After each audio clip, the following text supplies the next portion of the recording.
2026వ సంవత్సరం జనవరి మాసంలో వృషభ రాశి వారికి వారి గోచార ఫలాలు ఏ విధంగా ఉండబోతున్నాయో చూద్దామండి.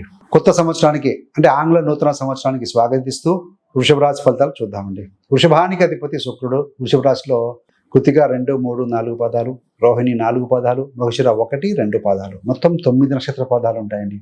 సో వీరందరికీ కూడా ఈ యొక్క ఫలితాలు ఏ విధంగా ఉంటాయి అన్ని కేటగిరీస్ కలుపుకుందాం.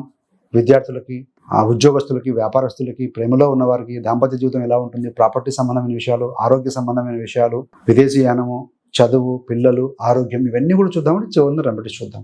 సో చివరి దాకా చూడగలరు. నచ్చితే లైక్ చేయగలరు, 10 మంది బంధుమిత్రులకు షేర్ చేయగలరు. వృషభ రాశి వారికి గ్రహస్థితుల మార్పు అనేది భాగ్యస్థానంలోకి 4 గ్రహాలు రాబోతున్నాయి. 9వ స్థానం యాక్టివేట్ అవ్వబోతుంది. కాకపోతే 14వ తారీఖు నుండి ఒకేసారి జనవరిలో 4 గ్రహాలు మార్పులు చెందబోతున్నాయి. అష్టమ స్థానం నుండి 9వ స్థానానికి భాగ్యానికి వస్తున్నాయండి. ముఖ్యంగా ఏంటంటే మీ యొక్క రాశాధిపతి శుక్రుడు 13వ తేదీన మకరానికి వస్తారండి. మరి జనవరి 14వ తేదీన ఈ యొక్క రవి గ్రహం కూడా మారతారు. మకర సంక్రాంతి వస్తుంది. మనకు అన్ని తెలిసిన విషయమే. రవి మకరానికి రాగా మకర సంక్రాంతి వస్తుంది, సంక్రమణం. మరి జనవరి 16వ తారీఖున కుజుడు కూడా తన బలమైన క్షేత్రమైనటువంటి యొక్క మకరాశికి వస్తారు. జనవరి 17వ తారీఖున మీకు ద్వితీయ పంచమాధిపతి, విలువనిచ్చే గ్రహం, ధన కుటుంబ కారకుడైనటువంటి యొక్క బుధుడు కూడా మకరానికి వస్తారు. ఇదే సమయంలో మీకు గురుగ్రహము, జూపిటర్ అనే గ్రహం ఏవైతే అష్టమ భాగ్యాధిపతి ఉన్నారో ఈ యొక్క గురుగ్రహము మీకు ధనము, వాక్కు స్థానమైనటువంటి మిథున రాశిలో, మీ పక్క రాశిలో 2వ స్థానంలో కొనసాగుతూ ఉన్నారు, కంటిన్యూ అవుతున్నారు. దానివల్ల ఏంటంటే ఈ యొక్క గురుగ్రహం ధన కుటుంబ స్థానంలో ఉండటం వల్ల డబ్బు, మాట, కుటుంబం మీద నేరుగా ప్రభావం చూపిస్తుందండి. సో గుడ్, సహజంగా శుభగ్రహం కాబట్టి ధనము, ఉద్యోగము, వ్యాపారం, సో ఈ యొక్క ధన ఫలితాలు ఆకస్మికంగా ఊహించని చోట్ల నుంచి కూడా డబ్బు కూడా సపోర్ట్ రావడం జరుగుతుంది.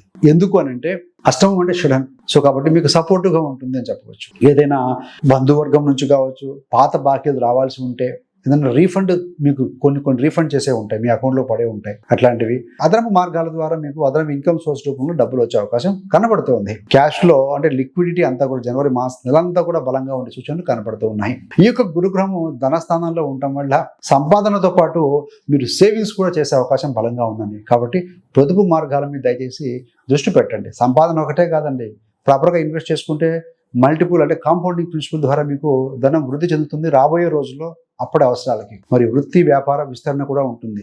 చిన్న షాప్ అయినా సరే, పెద్ద బ్రాంచ్ అయినా సరే, బ్రాంచ్ కొంతమంది ఓపెన్ చేయడం, కొత్త అవుట్లెట్లు ఏదైనా స్టార్ట్ చేయటము, కొత్త సర్వీస్ మీరు ఇవ్వటము, సర్వీస్ పాయింట్స్ పెట్టుకోవడము, ఎక్స్పాన్షన్ అంటే విస్తరణ చేసుకోవడం లాంటి చర్చలు కూడా మొదలు పెట్టడానికి ఇది మంచి టైం అని చెప్పవచ్చు అండి.